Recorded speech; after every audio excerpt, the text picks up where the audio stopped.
Okay, welcome akkam jirtu hordoftoota YouTube Gaaddisa Barnoota Fayyaa keessanii jechuun barbaada. Akkuma isin koomentii hedduunaaf godhachaa turtan qabaddee kan isiniif dhufe CVK mid examii kan biraati jechuudha. Kan yeroo darbee hojjennee xumurree jirra. Mid examii kanaas paartii yoo dandame paartii tokkoon yoo dandamuu baate paartii lamatti qoonnee kan ilaallu ta'a.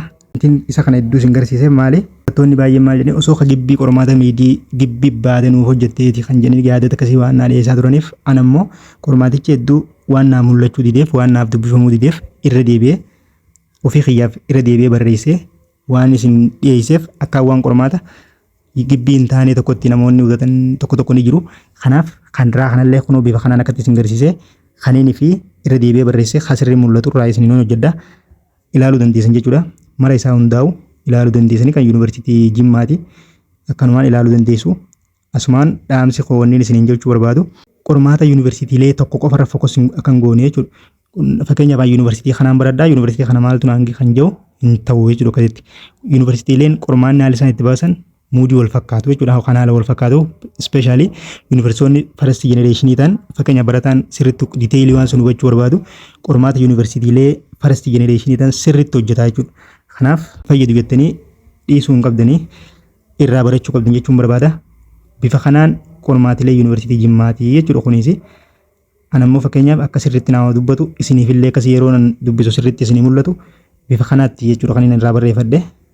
Saniifin isin garsiisee jechuudha.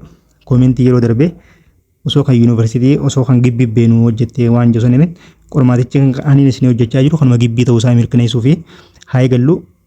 Paartii tokkoffaan akkuma gartan true false dhaan jechuudha kan isin eegartu qabxii tokko baatti true false ni haa eegallu. Gaafii tokkoffaan maal jaa the purpose of law is to create morally right people in the society whereas the ethics where it is to create an orderly society devoid of evil and injustice.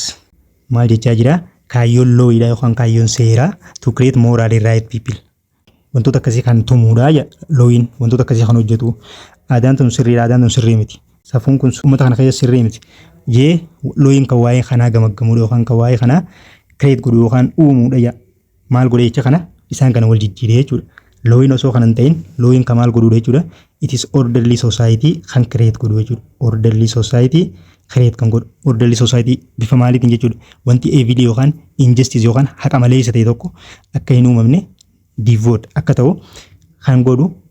Wantoota akkasii kan kireet godhu maali looyidha jechuudha. Himicha maal wal godhe wal jala jijjiiree jechuudha. Looyi fi maal wal jijjiiree itiksii iddoo wal jijjiiree jechuudha. Osoo itiksii tana asii fuudhee as fidee looyi fuudhee achi as fidee maal ta'a deebiin tun dhugaa taati jechuudha. Kanaaf garuu amma deebiin tun maal taati foolsiidha taati jechuudha gaafiin kuni.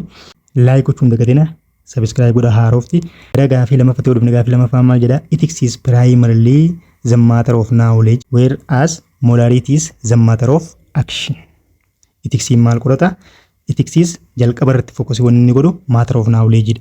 Morality ammoo matter of action yookaan practical dha. Jechoonni yeroo hedduu morality hojii deeman matter of action practice wantoota akkasii jechuudha. Maaliif wanta tumamee lafa jiru tokko yookaan principilii hawaasa keessatti yookaan uummata keessatti uummanni irra walii galee jechuudha. Duudhaa akkanaatiin buluu qabna. Akkanaa kun sirriidha. Kun akkana jedhanii kasaan kaawwatanii jechuudha. San akti godhuun isa san hojiirra oolchuun maali? Morality yoo ta'u waa'ee isa kanaa immoo diteeyilii maaliif inni kun sirrii ta'e? Fakkeenyaaf sobuun sirrii miti jaa fakkeenyaaf akka safuun hawaasa tokko jirutti sobuun sirrii miti jaa. Sobuun sirrii miti jeeti mormaa jechuudha hawaasni tokko akkasitti amanaa jechuudha. Maaliif sobuun sirrii hin ta'in jee diteeyilii kan qoratu eenyu itiksii yoo ta'u garuu immoo sobuun sirrii miti jennii tumatti amananii sobuu dhiisuun san maal jedhama jechuudha moolaariitiidha jechuudha akkasanii. Kanaaf zaansariis maal ta'a jechuudha tiruu ta'a jechuudha. Asumaan isiniin garsiisaa jechuudha. Waa'ee itiksii fi moolaariitii sirriitti adda baafachuun baay'ee barbaachisaadha waan ta'eef anis bifuma kanaan wal qabatee karaa gabaabaadhaan akka isiniif galutti isiniif dhiyeesseetiin jira jechuudha. Yeroo baay'ee moolaariitii fi itiksii itti adda baafatan moolaariitiin maali? It is specific rule dha. Hawaasa duudhaa hawaasa tokko keessatti hundaa'u jechuudha.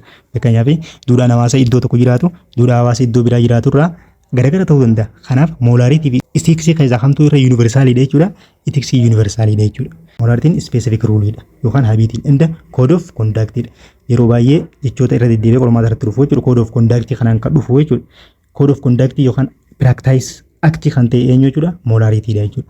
Jechoota akkana kana wajjin deemaa jechuudha. Philosophical study gaafa jiru eenyu wajjin deema ethics faana kan deemu. Theoretical reflection yookaan theoretical study science of molarity yoo jees it is maal ethicsidha jechuudha. It is jechoota theoreticalidha jechuudha. Ethics maali theoretical studyidha. Kun ammoo maali practicalidha jechuudha. Waan garagaraati jechuudha. Molaritiin practicali gaafa ta'u ethics maali theoretical studyidha jechuudha. Kan biraan immoo justification godha jechuudha kun. Kun ammoo complain godha jechuudha. Kun ammallee universalidha inni jira. Kun ammoo very varied jechuudha. Garaagarummaa qaba. Very greatly between different culture and individual. Hawaasa irraa hawaasatti baay'ee garaagarummaa kan qabu eenyu molaritiidha jechuudha. Hawaasni tokko akka naannoo jiraatu irratti hundaa'ee akka isaaf ta'u uummata waan ta'eef molarity is very greatly difference among people or among the union of society jechuudha. Akkuma sirriitii jechuudha kan inni jechuun ethics maal qorata matter of knowledge yookaan experience yookaan study science jechuudha inni. Morality garuu maali matter of action yookaan practice sirriidha. Gara gaafiitti aanutti hojjenne gaafii sadaffaa maal jedha gaafiin chapterii tokkoffaa keessaa baay'eetu ba'ee jechuudha. Fakkeenyaaf kan yeroo darbee yuunivarsiitii Haramaati kan inni hojjedhe inni sun ammoo baay'inaan gaafilee muraasaan irraa kan hafe chapter 2dha jechuudha. Kunillee chapter 2 akkuma qabu chapter 1 keessaas gaafilee baay'eedha kan inni baase. Kana jechuun kana keessaas gaafilee qormaata akkana kana hojjennu daran isin caalaa isin galuu danda'a jechuudha. Chapter 1nis yookaan maal irratti xiyyeeffachuu akka qabdan isiniif ifaa jechuudha. Kanarraa morality deals with the study of the actual pattern and the manner of behavior concerning people, things and ourselves jechuudha. Kanaaf sirriidha jechuudha. The actual pattern jechuudha. Manner of behavior waa'ee amala tokkoon tokkoo namoota hawaasa san keessa jiranii gruupii san keessa jiranii kan qoratu maali molaritiidha jechuudha. Maali jechuudha deebiin isaa tiruudha jechuudha kunis. Gaafii afuraffaatti yoo dhufne gaafii afuraffaa maal jedha one of the weaknesses of consequentialist approaches to ethics is accepting moral good outcome from what non morally good action. Non morally good action irraa outcome yookaan result gaarii ta'e tokko wanta gaarii hin taane irraa argatanii. Inni kun ammoo hanqina yookaan waan argatte gaariidha. In this justify means warra iyyasan jechuudha. Laakiidha yookaan weakness eenyuuti jechuudha consequentialistootaati jechuudha. Maaltu laalamuu qaba? Indiitu laalamuu qaba warra iyyasanii waan ta'eef the answer is true jechuudha. Wanta gaarii hin taane irraa bu'aa gaarii argachuun hanqina yookaan laafina yookaan limitation eenyuuti jechuudha warra consequentialist yookaan theological theory saniiti jechuudha. Gara gaafii shanaffatti yoo dhufne gaafii shanaffaan maal jedha the minimum concept of civic education is compromised of kan inni of keessatti qabatu basic warra jedhamu jechuudha. Basic pillar warra jedhamutu jira jechuudha. The basic pillar of civic education warra jedhamu san minimum isaan gad aanoo ta'an maaliif keessa qabee jira knowledge, value, skill and aims to prepare students for active and responsible participation dha. Barattoota akkam godha jira civic education minimum concept civic education dha. Wantoota akka beekumsaa, duudhaa yookaan naamusaa, dandeettii fi roga kanaan jechuudha barattoota jajjabeessuudha yookaan prepare yookaan qopheessuudhaan maal godha jechuudha. Itti gaafatamummaa isaanii keessatti akka actively akka hirmaatan taasisaa. Minimum concept dha kun. Maximum concept civic education maal fa'aadha? Critical thinking fa'aadha. Wantoota akkasiiti jechuudha. Kana duubatti waa qorataa jechuudha. Inni sadeen pillar jedhaman jechuudha isaan kuni. Pillar of the minimum concept of civic education jedhamanii yaamaman jechuudha. Chapter 1 dha jechuudha. Knowledge, value yookaan naamusaa fi dandeettii yookaan ga'umsa barattoota kan jajjabeessu jechuudha. Kanaaf the answer is true jechuudha kunis. Gara itti aanutti yoo deebine gara paartiin itti aantu maaliif firoomsiidha jechuudha maachingidha. Maachingii tanarraa wanti isin ajaa'ibu kan ammallee irra deebi'ee isiniin jiru kan yeroo dabarree kan yuunivarsiitii Haramaa ture kan har'a hojjechaa jiru garuu kan yuunivarsiitii Jimmaa ture roos duutiin san piraamiyaa faashaa diutii kan jedhamu san karoossan jechuudha. Inni roossan akkuma kan yuunivarsiitii Haramaa san irratti dhufe yuunivarsiitii kanarrattis deebi'ee firoomsuma irratti bifa kana fakkaatuun jechuudha kan inni dhufe. Kana jechuun wanti ammallee irra deebi'ee himuuf isa kana diteelii fakkeenyaaf jechoota tokko jijjiiree hiikkaa isaa yoo jechoota tokko illee jijjiiree gaafa konseptii isa kana diteelii hubattan maali firoomsii sana yookaan bifa true falseetiin yoo fide bifa kamtu sirrii wali firoomeetiin yoo fide maali gaafii kana dhabuun qabdan jechuudha. Haa eegallume gaafii kana saa hojjennu self improvement kan ta'e B jala kam jechuudha. Duty to keep promise, B duty to apologize when we wronging others, C. Duty to recognizing others when they favor us. D. Duty to prevent unfair practice. In duty to good to others. In ammoo duty to duties not to harm other. G ammoo duty to do good for oneself. Ofuma fiitiif waan gaarii hojjechuudha. If fooyyeessuudha jechuudha. Rogoota hundaan ifuma kanaafuu maal godhuudha? If fooyyeessuudha jechuudha. Kanaaf zaansariis maal ta'a jechuudha? G ta'a jechuudha. G dha jechuudha. Duty to do good for what? Oneself yookaan ofuma fiitiif waan gaarii tokko hojjechuu kan yaaddachuudha jechuudha. Gaafiin lamaffaan immoo duty of fidelity. Maal jenne kun akkuma yeroo darbees hojjenne amanamummaa yookaan waadaa eeguu kan ta'e jechuudha. Duty to keep promise dha jechuudha. Kanaaf zaansariis ta'a jechuudha. Baay'ee wal fakkaatti gaafiin duty to none maleficence jechuun maal jechuudha? Dirqama akkamiiti jechuudha? Dirqama harmii prevent godhuu jechuudha. Namoota biraa miidhuu dhiisuu irraa of qusachuu kan jenne yeroo darbees hojjenne san jechuudha. It is to not harm others. F dha ta'e jechuudha. F maali? Not prevent harm to others kan jedhu kana ta'a jechuudha. Gaafiin arfaffaan duty of reparation jechuudha. Reparation akkuma jenne fakkeenyaaf waan balleessine nama duraa yoo balleessine tokko kan wanta tokko yoo nama duraa cabsine wanta saniif maal kafaluudha? Gumaa kafaluudha. Kanaaf B jalaa gaafa dubbifnu N duty to keep promise guunnee jirreesi. B ammoo duty to apologize when wronging others. Yes. Kanaafuu maal ta'e jechuudha? B ta'e jechuudha. Reparation jechuun bakka buusuudha yookaan waan san gumaa kafaluudha jechuudha. Kun amma maal jaa biyyiin kuni gaafii amma fakkeenyaaf yeroo darbee hojjennee sanirraa xiqqoo wanti inni adda godhe maal jaa apologize godhuudha yookaan dhiifama gaafachuudha nama san. Maal waan gooneef waan dogoggora tokko irratti waan hojjenneef dhiifama gaafachuudha yookaan ammoo yoo gumaa kafaluun barbaachises gumaa kafaluudha. Kanaaf zaansariis B ta'e jechuudha. Jechoota tokko tokko akkana kana jijjiiree qofa isiniif fida malee bifuma kanaan jechuudha gaafiin faashaa piraamiyaar roos kan ta'e san kan dhufu jechuudha. Gara gaafii shanaffatti hodhimnee duty of gratitude kun maal jenne galateeffachuudha. Wanta gaarii tokko yoo inni nu hojjete thanks jechuun galata nama sanii galchuu fi kan jedhu jechuudha. Kuni siin akkam jetti duty to recognize others when they favor us dha jechuudha. Nama favor nu godhe yookaan nama galata nu biraa qabu tokkoof maal gochuudha? Recognize kabajuu galata galchuu fi jechuudha. Kunis thanks jechuun waan tokkuma jechuudha. Kanaaf zaansariis maal ta'a? Gratitude C dha ta'a. Duty to justice jechuun maal jechuudha? Haqummaa kan jennisan jechuudha. Wanni tokko fairly raabsamuu qaba. Qabeenyi tokko gaafa qoqqoodamu loogii tokkoon alatti kan joosan jechuudha. Inni kuni duty to prevent unfair practice jechuudha. Kanaaf zaansariis D ta'a kuniti.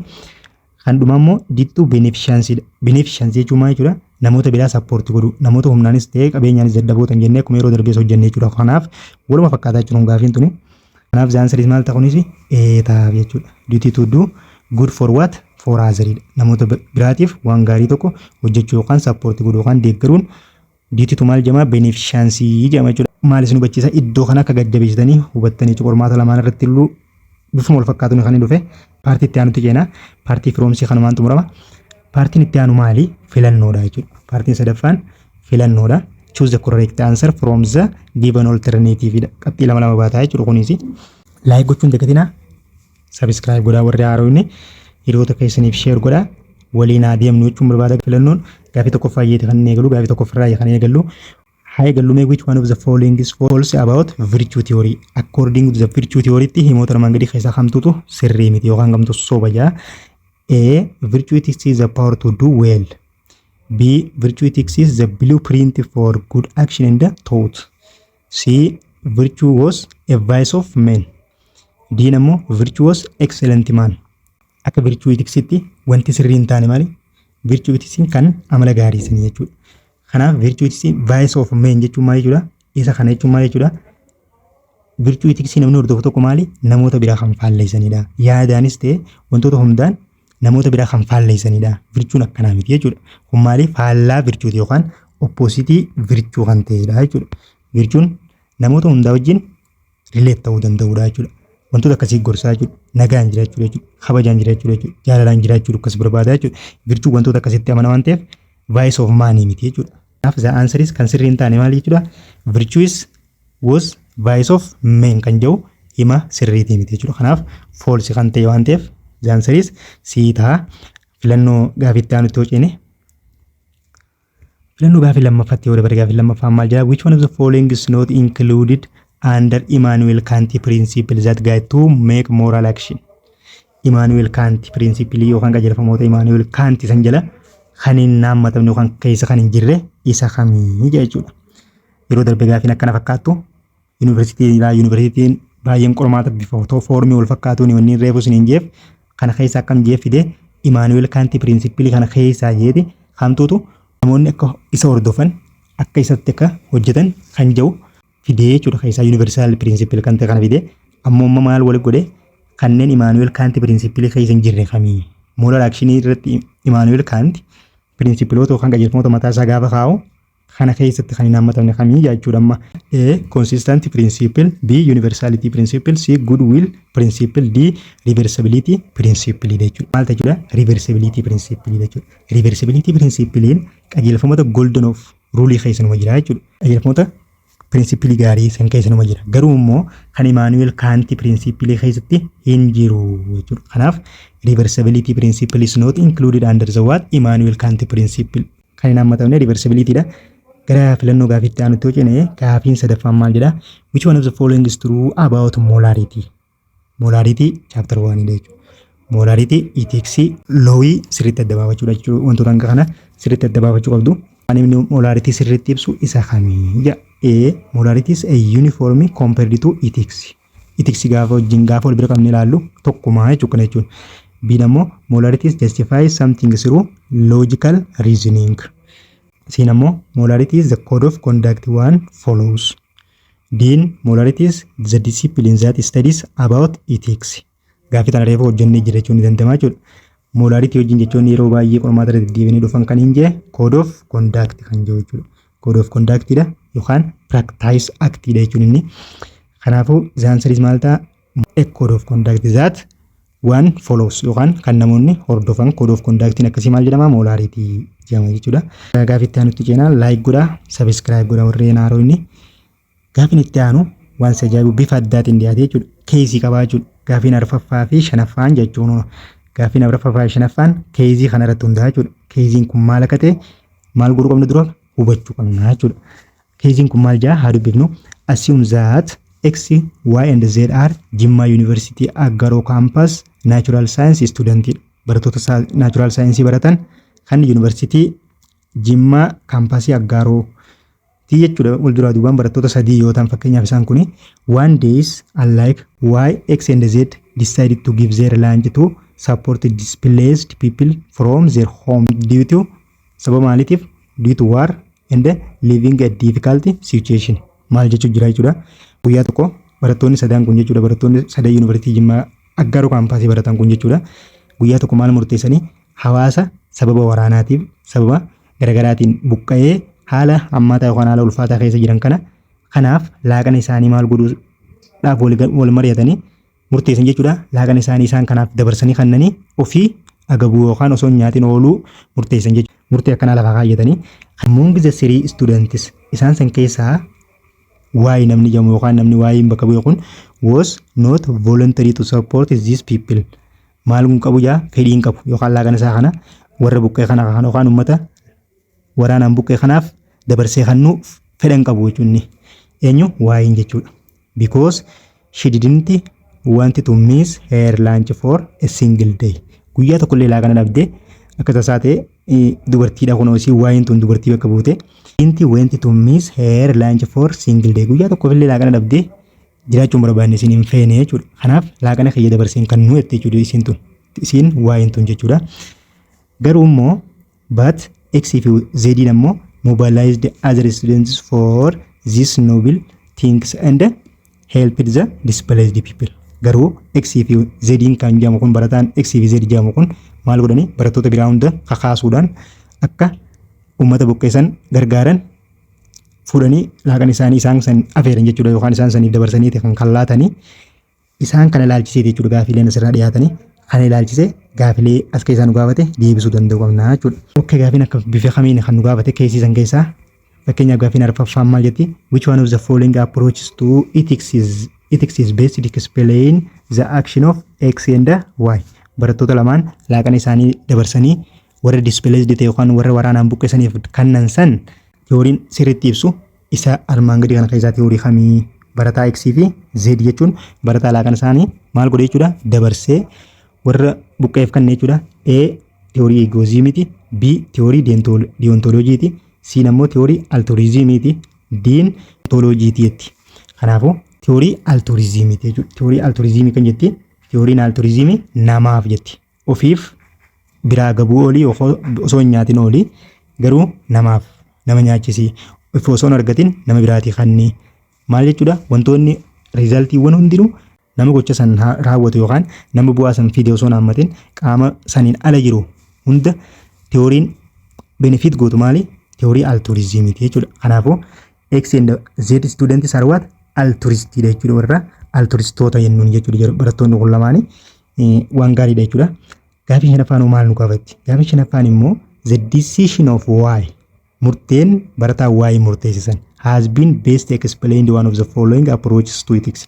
Approach ethics yookaan theory approach of ethics san keessaa kan barataa why ibsitu sun ni jirti jechuudha. Kan barataa why kana ibsitu theory tamii jedha. A altruism, B metaethics, C egoism, D non normative ethics dha. Normative ethics keessan jiru jedhani.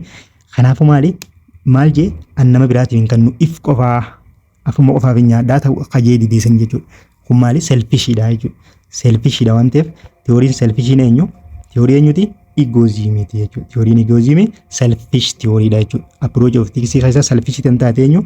Egoismidha jechuudha. Altruismii faallaa kanaatiif ammoo nama biraatiif qofa kan hojjettu jechuudha. Gara gaaffiitti aanutti yoo ceene sirtii yaada tiyoorii san hundaa yeroo hubatte keessi bifa barbaade yoo fide maali? Gaaffii san deebisuu ni dandeessa jechuudha. Kanaafuu konseptii tokkoon tokko tiyoorii sanii sirriitti hubachuun dirqama jechuudha. Gara gaaffii jaffaatti waliin gaaffii jaffaan maal jedha? According to the ethical egoism theory of ethics, the rightness and the wrongness of moral action is determined with the reference to maal dhaabbatee jechuudha. Wanni tokko sirriidha. Moral actioniin tokko sirriidha yookaan sirrii miti. Jee kan adda baasu akka eenyutti akka ethical egoismiin jedhutti maal irratti hundaa'eeti?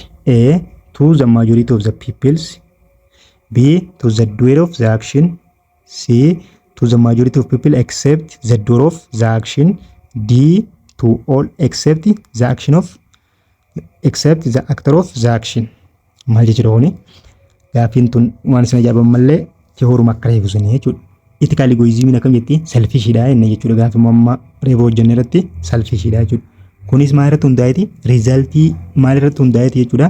Wanni sun nama dhuunfaa gocha san raawwatu san yoo ni fayyada ta'e wanni sun sirriidha. Raayitiidha jedhaniin. Ethical egoismiin akka jedhutti namicha gocha san hojjete qofa yoo fayyade wanni sun sirriidha. Yoo san hin fayyadne ammoo maaliyyaa wrongidha jedhee jechuudha. Moral action akkasitti adda baasa. Dhaafidaan ergaan isii tokko jechuudha. Siin akkam jetti? The majority of people is except the doer of the action. Kun maal jechuudha? Tiyoorii kamiiti jechuudha? Altruizimidha jechuudha. Tiyooriin altruizimii akkana jetti jechuudha. Nama tokkicha gocha san hojjete yookaan waan san hojjete irraa kan hafe namoota biraa majority of people maal godhe jaa? Benefit godhe yookaan san irratti hundaa'eeti gaariidha yookaan gadheedha yaan jechuudha. Ammoo daan akkam jetti? To all except the actor of the action. Actor jechuun isuma gocha san hojjete jechuudha. Kanaan tokkumaa jechuudha. Doer of the action jechuu fi actor of the action jechuun the same. So C and D maali? Ergaan isii tokko jechuudha. Tiyooriin kun lamaanii maali? Tiyoorii altruizimiiti jechuudha. Altruistoonni akkana jechuudha yaadni isaanii. Garuu eeratan jirtu maali jechuudha? Utilitarianidha jechuudha. Utilitarianismidha jechuudha. Tiyoorii utilitarianism akkas jetti. Majority of the people irra dhaabbatteeti maal ta'ti? Wrongness fi rightness moral action tokkotti kan adda baaftu. Kanaaf deebiin amma isii tana maal ta'a? Doer of the action irra dhaabbatti. Yoo doer of the action benefit kan gootu taate rightidha. Yoo hin goone immoo wrongidha jetteeti murteessiti jechuudha. Ethical egoismiin gara gaaffiitti aanutti ceenaa. Okay, gaaffii torbaffaan maal jetti? Suppose that a government has considered the maximum part of beneficiaries and to extent how much the policies and the legal frameworks contribute to the state before enacting which approaches to ethics is expressed it is well. Maal jechuudha? Uumaan tokko seera tume kana apply gochuudhaaf maal barbaada jechuudha? Majority rule barbaada jechuudha. Majority right barbaada jechuudha. Maal jechuudha? Majority warri fakkeenyaaf sagalee caalamaa akkuma jennu fakkeenyaaf amma filannoo tokko irratti sagalee caalmaadhaan maal ta'a? Injifataa jechuudha. San namoonni fakkeenyaaf mormitoonni as keessa jiranis kunis maal jechuudha? Numa jira jechuudha. Akkuma jirutti ta'e garuu inni maal keessaa fudhata? Kan inni select godhu majority party keessaa fudhata jechuudha. Sagaleen caalamaan filatamte eenyuuf kan jedhu qofa adda baafata jechuudha. Teewoorii kanneen keessaa teeworiin waa'ee fakkeenyaaf isa kanaa ibsu kamii? Teeworiin isa kana sirriitti addeessu kamii? Seerri tokko fakkeenyaaf osoo raggaasifneef dura maal godhaa? Namoota baay'ee ni fayyadamuun fayyaduu qofa adda baasaa jechuudha mootummaan. Achi keessatti qaamni miidhamuus haa jiraatu garuu qaamota baay'ee ni fayyadaa waan jedhu qofa adda baafatee maal godhaa? Raggaasisa yookaan inni akti godhaa jechuudha seera. Teeworiin isa kana ibsitu teeworii tamii jaa kana maangudii kana keessaa A. Active utilitarianism, B. Ethical egoism, C. Rule utilitarianism, D. Psychological egoism. Kanaafuu maali? Majority of party qofa maal gooti? Beneficiary gooti jechuudha. Faayidaa namoota baay'ee fi uummata baay'ee qofa irratti kan hundaa'u. Kanaaf ansariin maal ta'a? Active utilitarianismiitu teeworii kana sirriitti ibsa. Yookaan yaada isa kanaa konseptii isa kanaa kan ibsu eenyu teeworii kana keessaa active utilitarianidha jechuudha. Gara gaafii itti aanutti ce'ee gaafiin itti aanu maal jedha? The moral and the civics education is based on and seeks to promote the students' core moral value except one. Ergaa moraalii yookaan civic education wajjin kan waliin qabanne kamii akka jiru jechuudha. And embrace diversity, be respect for reasoning, C. extremism outlooks, D. nammoo critical thinking jechuudha. Morality fi civic educationinis fakkeenyaaf akkuma reefus gaafii tokko irratti hojjenne minimum conceptii fi maximum qaba. Maximum conceptiin critical thinking faadha. Kunis conceptii critical thinking conceptii eenyu jechuudha civic education keessa jira. Moralitiin ammoo embrace of diversity. Diversity ni deeggara jechuudha inni. Moralitiin diversity ni deeggara. Respect for reasoning. Kunis maali? Conceptiiwwan yaada isaan kana keessa jiran jechuudha. Moral civic education jala kan jiru jechuudha. Kanaafuu inni civic education fi morality keessatti isin hammatamne kanneen lama gadi kana keessaa kamii jechuudha? Extremism outlook. Wanni tokko kan biraatii ol wal caalchisanii ilaalchisuu jechuudha. Kana jechuun wal caalchisanii ilaalchisuun yaada eenyuutii fi konseptii eenyuutii miti. Morality fi civic education yookaan kaayyoo isaaniitii miti. Parpasii isaaniitii miti jechuudha. Gaafii isa dhumaa fi salgaffatti yoo dabarre akkana jedha jechuudha. The conditional duties developed by Samuel Pfaffendorf are more likely to one of the following moral guideline outlined by what? Ross. Guideline inni tume san keessaa fakkeenyaaf kanneen akka Abrahaam Tanfaawumsi irratti hojjennee san keessaa kan Pfaffendorf yookaan Samuel Pfaffendorf developed godhe san isa kamii walitti hidhata qaba yookaan kamii wajji wal fakkaataa kan jedhu kan Piraamiyaa Faashaa Roosii fi Pfaffendorf wal bira qabnee ilaallaa jechuudha. Samuel Pfaffendorf maal jedha?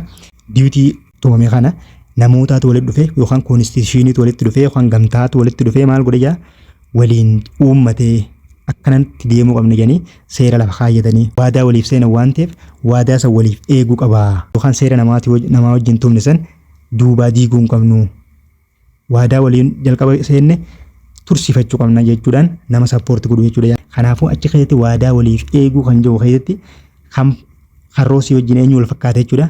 Kamtuutu Roos keessaa kan waa'ee waadaa walii eeguu amanamaa ta'uu kan jiru san eenyu jechuudha?